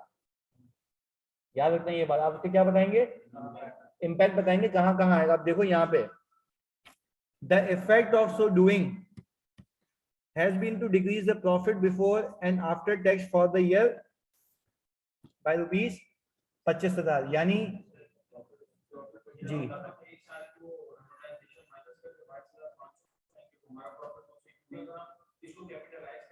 सुन तो ले, बिल्कुल सही कह रहे हो आप। इसमें हर जगह का देखो 3 इम्पैक्ट बोलता है वो, मैं तुम्हें बता देता हूँ। इसमें इम्पैक्ट क्या होता है समझना, आपको पीएनएल पे इम्पैक्ट बताना होता है, कैश फ्लो पे इफ एनी, और चेंजेस इन इक्विटी पे। ये मैं आपको आयजा की बात बता रहा हूँ जो आयजा में लिखा हुआ है। सही है। आप ये बताएंगे कि अगर ये अकाउंटिंग हो जाती, सही हो जाती, तो आपका प्रॉफिट जो है, प्लीज समझना, कितने से ज्यादा हो जाता? 22,500 से। बिल्कुल सही कह रहे हो। हाँ बिल्कुल सही कह रहे हैं। ये 1 साल की अमोर्टाइजेशन होती है, आपका प्रॉफिट 22,500 से इंक्रीज हो जाता है, जो कि हुआ नहीं है। तो आपने यहाँ पे इम्पैक्ट बताना है। सही है जी, ओवर यूजफुल लाइफ का। इसके बाद आपने फिर ये बता दिया सिंपल, जो यूजुअल पैराग्राफ है, we conducted audit in accordance with the international standards on auditing, our responsibility, ये होती है वो सारा। ये तो सिंपल पैराग्राफ है जो आता है। अब आखिर में देखो खाली इसमें क्या लिखा हुआ है। We believe that the audit evidence we have obtained is sufficient and appropriate to provide, opinion क्यों नहीं लिखा? क्योंकि हमारा क्वालिफाइड, अगर एडवर्स होता तो एडवर्स। अच्छा आप सुनो, एक सवाल पूछता हूं, अगर सबूत ही नहीं मिलता, उसमें ओपिनियन ही नहीं देते, ऊपर हम लिख देते हैं we do not give any opinion. सही है जी, ये बात याद रखिएगा। चलें जी, तो आप मुझे एक बात बताएं, यानी हमने आज के बाद ये याद रखना है कि ओपिनियन तो हमने बताना सीख लिया। जब आप बेसिस पर ओपिनियन बताएंगे तो वहां पे हालात और वाकयात बताएंगे कि अगर ये हुआ है, होना नहीं चाहिए था, अगर ये सही हो जाता तो इसका कहाँ कहाँ इम्पैक्ट आता। यानी यहाँ पे तो मैं फिर बता दूं, कम लिखा हुआ है। यहाँ पे आपने सिर्फ पीएनएल का इम्पैक्ट बताया, बैलेंस शीट में बताते कि आपके पीपी इतने से इंक्रीज हो जाता, जो कि अभी हमने लिखा नहीं है। पीपी बोल रहा हूँ, सॉरी, इंटेंजिबल्स। क्लियर है जी, क्योंकि उसने इंटायरिटी में इसको एक्सपेंस आउट किया हुआ है। कोई मसला भाई ऑनलाइन हो तो तुम सब क्वेश्चन देख लें।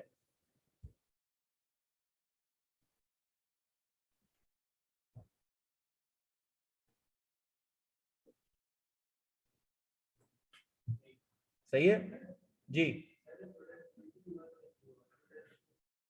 टोटल रिलीज नहीं हुआ, नहीं नहीं भाई, हमारी वो खत्म हो जाती है जो अमाउंट उसकी, तो वो सीधी सीधी अमोटाइज होगी।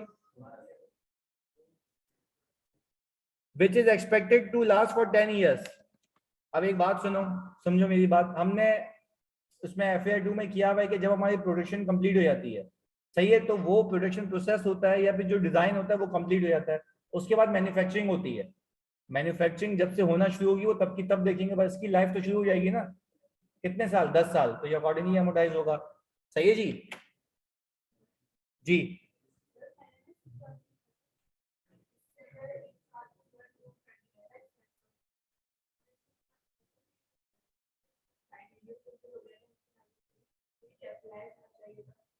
हाँ, तो ये तो इसमें भी तो ये लिखा हुआ है।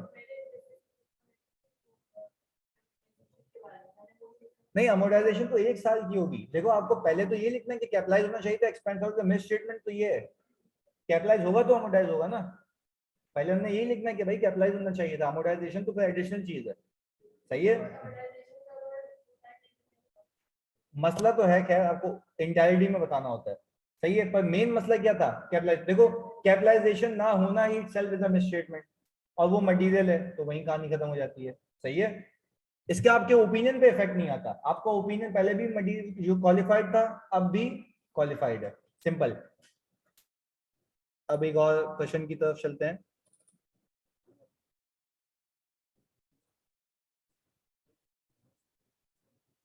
एक क्वेश्चन,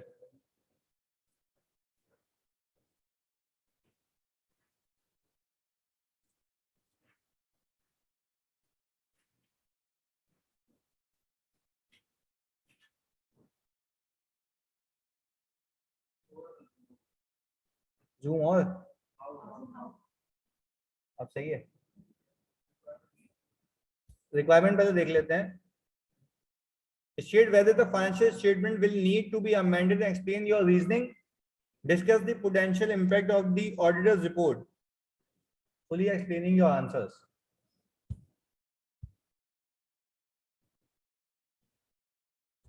लिस्टेड कंपनी है तो दिमाग चलना चाहिए, कैम का कोई गेम हो सकता है।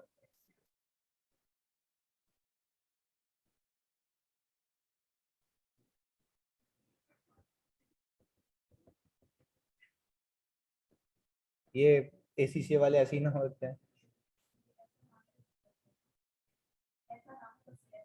अच्छा, रिक्वायरमेंट वो बोल रहा है भाई ऑडिट रिपोर्ट पे इम्पैक्ट बताओ। पहली बारी में ये बोल रहा है कि फाइनेंशियल स्टेटमेंट्स में अमेंडमेंट चाहिए।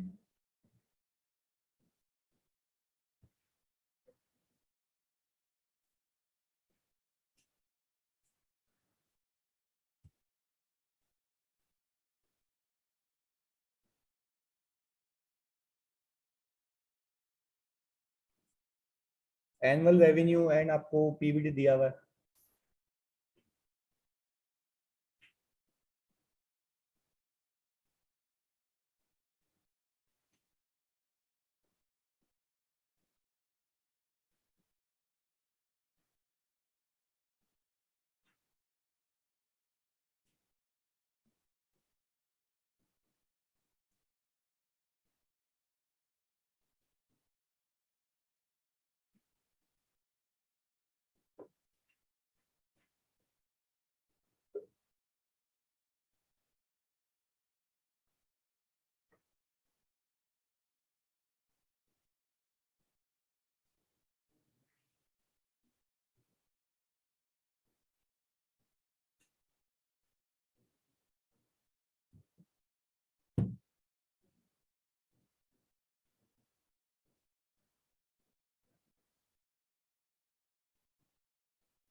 हम्म।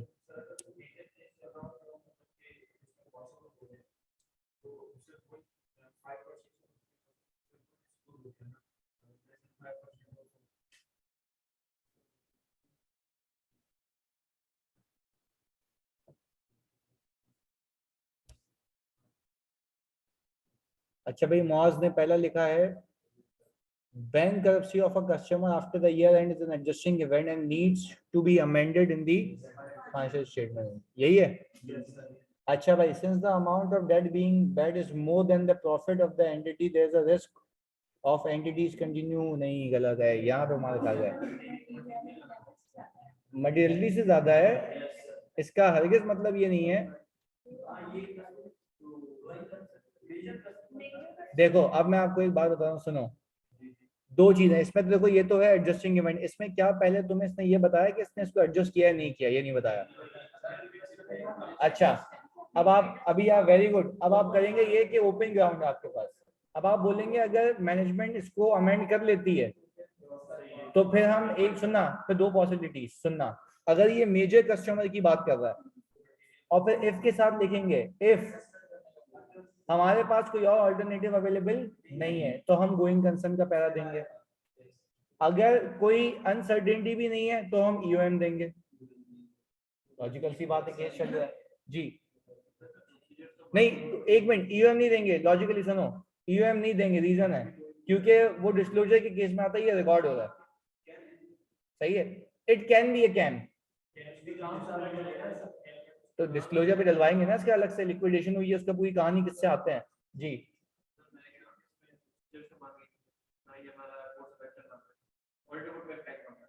केस के साथ डायरेक्ट इम्पैक्ट बता दें, जिससे केस में बैंकरप्सी में जा रहा है तो एडजस्टिंग इवेंट एडजस्टिंग इवेंट है, मेक सेंस। अब वो बोल रहा है ऑडिट रिपोर्ट पे क्या इम्पैक्ट आएगा, ऑडिट रिपोर्ट पे इम्पैक्ट तब आएगा जब वो अमेंड नहीं करेगा। फॉर एग्जाम्पल उसने फॉर एग्जाम्पल रिफ्यूज कर दिया एडजस्टमेंट करने से, तो हम क्वालिफाइड रिपोर्ट दे देंगे, सिंपल सी बात है। और क्वालिफाइड बेसिस पे आपको परसेंटेजेस दी हुई हैं, सही। वो अगर व्हाट इफ सिनेरियो कह रहा हूँ 100% कवर करने के लिए, कि अगर उसने रिकॉर्ड भी कर लिया, अप्रोप्रिएटली डिस्क्लोज भी कर दिया, अब आपको ये लगता है कि ये मोस्ट सिग्निफिकेंट है, तो you should go for KAM. अगर आपको लगता है कि आपकी यूजर की अंडरस्टैंडिंग के लिए फंडामेंटल है, तो यूएम। क्लियर है? आपके पास सवाल में ओपन ग्राउंड है, आप दोनों जगह खेल सकते हैं। सही है जी। सर हम कैम देंगे क्योंकि मेजर कस्टमर जा रहा है। देखो याद रखिएगा, मेजर कस्टमर के जाने का पंगा नहीं है। कैम कब जाता है? जब हाई रिस्क हो, सिग्निफिकेंट रिस्क हो, कॉम्प्लेक्स मैटर्स हो। ये कौन सा कॉम्प्लेक्स मैटर है यार? तो सीधा सीधा हिसाब किताब है। तो आई थिंक कैम तो जुमरे से बाहर है। Maximum that you can give is UM. तो डिस्क्लोज होता है ना इवेंट, बिल्कुल। अकाउंट फॉर भी कराएंगे, डिस्क्लोज भी।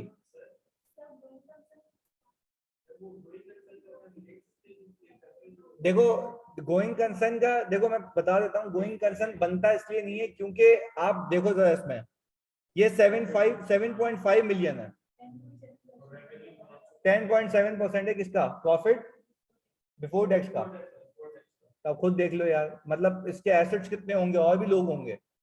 तो समझने की बात है। इसका रेवेन्यू देखो, इसका रेवेन्यू देखो 550 है, तो रेवेन्यू की कंपैरिजन में भी बहुत कम है। उसका गोइंग कंसर्न का इशू नहीं है। सही है जी। अच्छा अच्छा दादा कह रहे हैं सर यूएम क्यों आएगा? अजहर, मैं इफ के साथ लिखूंगा कि भाई हमने अकाउंट फॉर करा के प्रॉपर डिस्क्लोज करा दिया, तो ऑडिटर में थिंक टू गिव यूएम। प्रोफेशनल जजमेंट की कहानी है, सही है।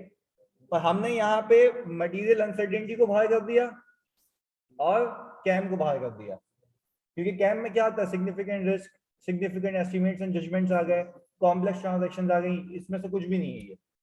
तो इसलिए हमने कैम को बाहर कर दिया। सिर्फ इस बिना पे कैम नहीं रोके कि लिस्टेड कंपनी है, इस बिना पे उसके लिए कुछ फैक्टर्स हैं। तो वो फैक्टर्स है नहीं, ना कि इसमें कोई हिंट है कि हमने 2-4 गुड गवर्नेंस को कम्युनिकेट किया है। सही है।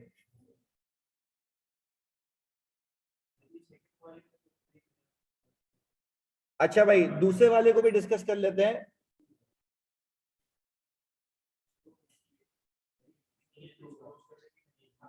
अच्छा भाई वजाद कह रहे हैं sir significant event, significant event का मतलब ये है कि भाई आपने कोई आईटी सिस्टम नया लगा दिया, ये सीन है। ये कौन सा सिग्निफिकेंट इवेंट है? तुम परसेंटेज निकाल के देख लो कहां से सिग्निफिकेंट है। सही है। अच्छा क्लेम फॉर अनफेयर डिसमिसल की बात कर लेते हैं। अच्छा इसमें बताओ क्या कोई अमेंडमेंट रिक्वायर्ड है? क्यों? हमारे लगा अनलाइकली यानी 1 से लेके 5% तक के चांसेस है, तो इसमें डिस्क्लोजर की भी रिक्वायरमेंट, तो आपका रिपोर्ट क्या होगी?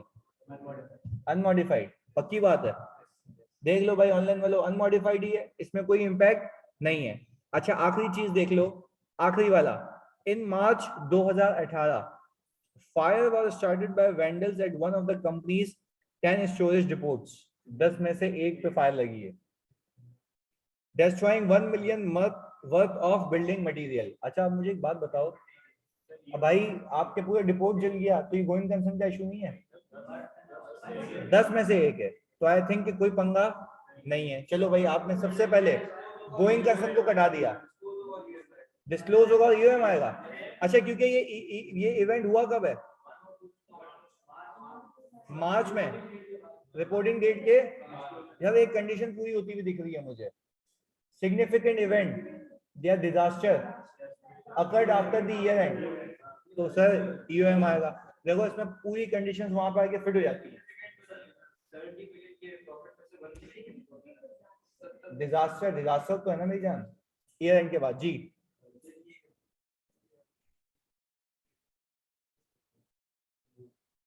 हाँ हाँ पूछ पूछ।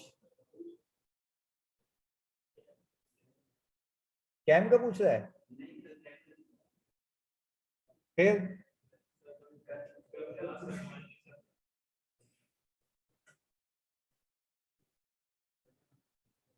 अच्छा फुरकान कह रहे से प्रोविजन का एस्टिमेट तो नहीं है दूसरे वाले में भाई, दूसरे वाले में कोई एस्टिमेट ही नहीं है, क्योंकि लॉयर कह रहा है कुछ होगा ही नहीं, तो उसमें कोई रिक्वायरमेंट ही नहीं है। और शर्जील तीसरे वाले में हम इवेंट कह रहे हैं आफ्टर द ईयर एंड, सही है। कोई ऐसा इवेंट हो ईयर एंड के बाद। सटे जी सर अगर एक्स्ट्रा डिस्क्लोजर दे दिए जाए तो वो भी मिस स्टेटमेंट है ना। अच्छा भाई मॉर्स ने एक सवाल किया है, इधर सुनो सर जवाब दो। अगर वो ये कह रहे हैं कि रुकिएगा, वो क्या ही रहा है कि सर अगर एक्स्ट्रा डिस्क्लोजर दे दिए जाए क्या वो मिस स्टेटमेंट है? नहीं, एक्स्ट्रा डिस्क्लोजर दिया जाए अगर वो मिसलीडिंग है तो मिस स्टेटमेंट है, तो गलत है, सही है जी। पूछे अपने माइंड का सवाल।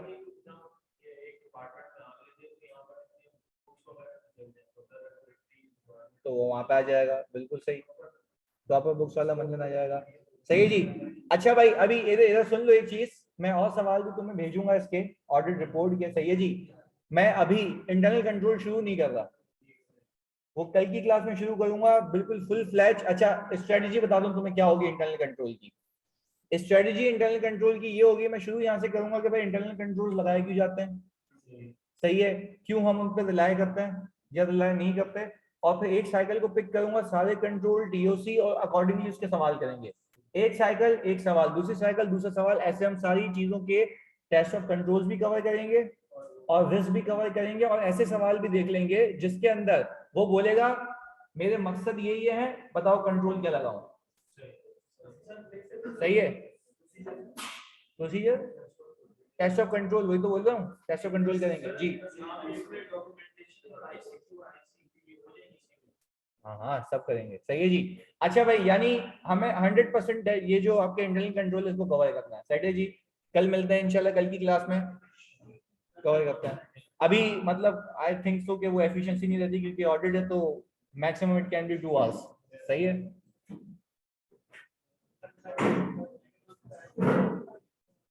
अनलाइकली नहीं जानी, हाईली अनलाइकली है, तो वो 5% तक होता है अजर।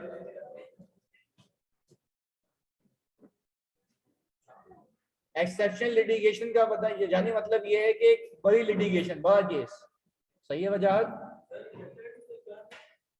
वो अभी कंफर्म करता हूँ। नहीं नहीं तो रिवाइज करा दिया सवाल।